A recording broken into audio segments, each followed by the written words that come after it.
பரிசுத்த நாமத்திற்கு மகிமை உண்டாவதாக.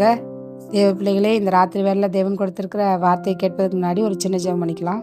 எங்களை அதிகமாக நேசிக்கிற பரலோக தகப்பனை ஆசீர்வதிக்கப்பட்டதான இந்த ராத்திரி வேளையில் கர்த்தர் கொடுத்திருக்கிற அநேக வார்த்தைகளுக்கு ஸ்தோத்திரம். அதை எங்கள் இருதயத்தில் நாங்கள் வைத்துக் கொள்ளவும், அதை ஆண்டவரே ஸ்தோத்திரம் எங்களுடைய வாழ்க்கையில் பிரயோஜனப்படுத்திக் கொள்ளவும், நீங்கள் கொடுக்கிற ஒவ்வொரு ரகசியங்களும் எங்களை கன்னிகளுக்கும் ஆண்டவரே ஸ்தோத்திரம் பாவங்களுக்கும் எங்களுடைய தேவையில்லாத பாவங்களிலிருந்து எங்களை விடுவித்து கொள்ள கர்த்தர் உதவி செய்வதற்காக ஸ்தோத்திரம்.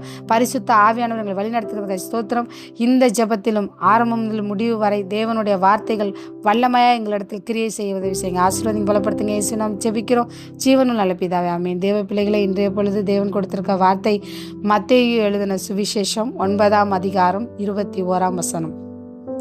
நான் அவருடைய வஸ்திரத்தை ஆகிலும் தொட்டால் சொஸ்தமாவேன் என்று தன் உள்ளத்திலே எண்ணிக்கொண்டு அவர் பின்னாலே வந்து அவருடைய வஸ்திரத்தின் ஓரத்தை தொட்டாள்.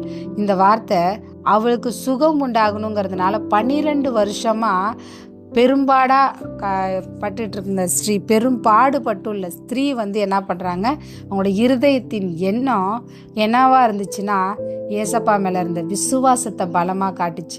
அதனால தான் அவங்கள இங்கே வரக்கூடாது அங்கே வரக்கூடாதுன்னு எல்லா ஜனங்களும் ஒதுக்கி வச்சுருந்தாலும் அவங்க எப்படியாவது அந்த ஏசப்பாவை போய் பார்த்துடணும்னு வாஞ்சையாக இருந்தாங்க. அந்த வாஞ்சை, அதோட உந்துதல் தான் அவங்கள கொண்டுட்டு போய் தேவனிடத்துல சேர்த்தது. நீங்களும் அப்படிதான் தேவ சமூகத்தில் சேரணும், பரலோக ராஜ்யத்தில் சேரணும்னு வாஞ்சிக்கும் போது தேவன் அதை கேட்டு உடனே அதை உங்களுக்கு கொடுக்க வல்லமையுள்ளவராக இருக்காரு. நான் அவருடைய வஸ்திரத்தை ஆகிலும் தொட்டால், அவரோட துணியை தொட்டால் கூட போதும். அவர்கிட்ட பேசணும்னு அவங்க விரும்பலை, அவரை பார்க்கணும், முன்னாடி போய் பார்க்கணும்னு விரும்பலை, அவரு தாங்கிட்ட ஒரு வார்த்தையை சொல்லணும்னு அவங்க விரும்பலை. நான் அவங்க வஸ்திரத்தை மௌனமாக நின்று லைட்டாக தொட்டா போதும், எனக்கு சுகம் உண்டாகும்னு விசுவாசிச்சாங்க. அந்த பெரிய விசுவாசம் தான் அவங்கள அன்னைக்கு சொஸ்தமாக்குச்சு. நம்மளுக்கும் அப்படிதான் தேவன் சொல்றாரு, என் மேல விசுவாசம் உள்ளவளா இரு, விசுவாசத்தினால எல்லாவற்றையும் பெற்றுக்கொள்ள முடியுங்கிற தேவன் அநேக காரியங்கள் சொல்லியிருக்காரு வேதத்துல. நம்மளும் அதே மாதிரி இந்த ராத்திரி வேலையில ஒரு முடிவெடுப்போம். அந்த ஸ்திரீ தேவனுடைய வஸ்திரத்தை தொட்டாலே சொஸ்தமானாங்க. நம்ம அவரையே பார்க்கவும், அவரு நம்மளை தொடவும், அவரு நம்மளை கையை பிடிச்சி தூக்கி விடவும் இருக்கும்போது நம்ம எவ்வளோ விசேஷித்தவர்கள், எவ்வளோ பாக்கியசாலிகள்னு கொஞ்சம் யோசிச்சு பாருங்க. தேவ ஜனமே, இப்போ புதிதாக கேட்குற பிள்ளைகள் யாராவது இருந்தீங்கன்னா தயவு செஞ்சு தேவனோட வஸ்திரத்தின் ஓரத்தை நீங்கள் தொட வேணாம், அவரோட நினைவுகளை உங்கள் இருதயத்தில் தொடுங்களேன். உங்கள் இருதயத்தை அவரோட நினைவுகள் தொட்டாலே ஏசப்பான்னு ஒருத்தர் இருந்து நமக்காக மரித்து, நமக்காக, நம்முடைய பாவங்களுக்காக, நம்முடைய மீறுதல்களுக்காக, நம்முடைய அக்கிரமங்களுக்காக மரித்து தன்னை கீழ்ப்படுத்தினதுனால இன்னைக்கு நம்ம விடுதலை ஆகிருக்கோம். அவர் அடிமையின் ரூம் எடுத்து வந்ததுனால தான் நம்ம இன்னைக்கு விடுதலையாக இருக்கோங்கிறத மாத்திரம் நீங்கள் உணர்ந்தீங்கன்னா போதும்.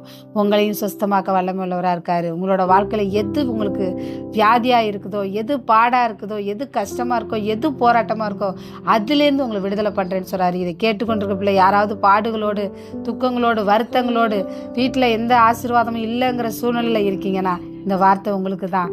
தேவன் உங்களிடத்துல சொல்றாரு, முதல்ல என்ன நீங்க நம்புங்க, என்னை விசுவாசிங்க, நான் உங்களுக்கு எல்லாத்தையும் செய்ய வல்லமை உள்ளவராக இருக்கேன்னு சொல்றாரு. இந்த வார்த்தையை கேட்டுக்கொண்டிருக்க பிள்ளையே, தேவ பிள்ளைய தனிமைப்படுத்தி ஜெபத்துல உட்காருங்க. கர்த்தர் உங்களுக்கு எல்லாத்தையும் செய்வாரு.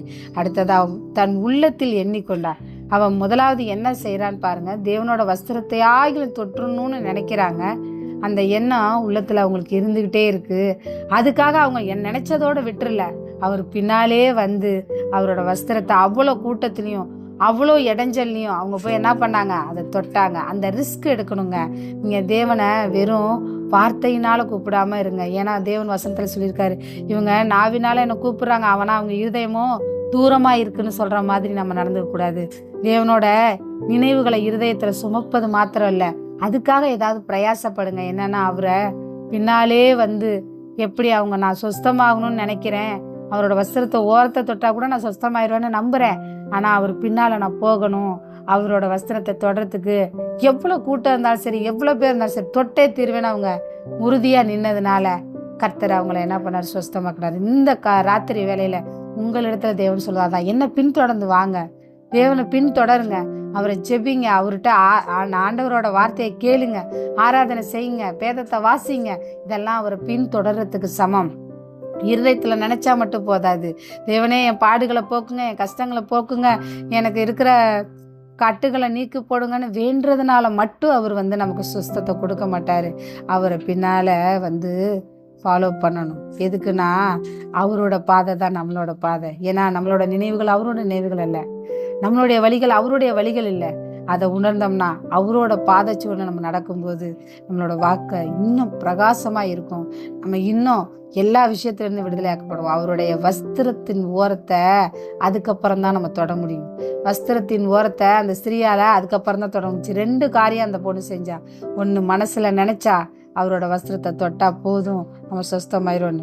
இன்னொன்று, அதுக்காக பிரயாசப்பட்டு அவர் பின்னால் போனாங்க. அந்த ஸ்திரீ போனதுனால தான் அவரோட வஸ்திரத்தை தொட முடிஞ்சு. இப்போ சொல்கிறேன், இந்த ராத்திரி வேளையில் யாரெல்லாம் தன்னோட இருதயத்தில் தேவனோட நினைவுகளை சுமந்துக்கிட்டு இருக்கீங்களோ அவரிடத்துல என்ன உங்களுக்கு வேணுமோ அதை கேளுங்க. அது பூமிக்குரியதாக கேட்காம, அழிவுக்குரியதாக கேட்காம, நித்திய காலம் நம்மளோட இருக்கிறதா கேளுங்க. தேவ ஜனமே, தேவ பிள்ளைகளே, அப்படி நீங்கள் கேட்கும்போது உடனே அவர்கிட்ட கிடைக்கணும்னு எதிர்பார்க்காதீங்க. விசுவாசமா இருங்க, அவர் பின்னாலேயே போங்க. அவர் நிச்சயமா உங்களுக்கு வல்லமையை கொடுப்பாரு. கர்த்தருடைய வல்லமை ரொம்ப பெரிதா இருக்கும். இந்த ராத்திரி வேலை வல்லமையான ராத்திரியா ஒருத்தருக்கும் இருக்க கர்த்தரிடத்துல கேளுங்க, கர்த்தர் கொடுப்பாரு. ஆசீர்வதிங்க, பலப்படுத்துங்கன்னு ஒரு வசனத்தை சொல்லலாம். வாங்க. நித்தியத்தில் வாழ்கிற ஒருவர் உங்கள் அருகாமையில் இருக்கிறார். அதை உணருங்க தேவ பிள்ளைகளே. நமக்கு தேவன் பக்கத்துல இருக்கிறத நம்ம உணர்ந்தா நம்ம வாழ்க்கை இன்னும் பிரகாசமா இருக்கும், வல்லமையா இருக்கும். தேவனுக்கான கடைசி ஜெபம் பண்ணிக்கலாங்களா? ஏன்னா வார்த்தைகளை கொடுத்துட்டாரு, நன்றி சொல்லணும் இல்லையா? தேவ பிள்ளைகளே, கர்த்தாவே ஸ்தோத்திரம் ஸ்தோத்திரம் ஸ்தோத்திரம். மகா கிருபை உள்ளவரே, நீங்கள் எங்களுக்காக கொடுத்த வார்த்தைகளுக்கு ஸ்தோத்திரம்.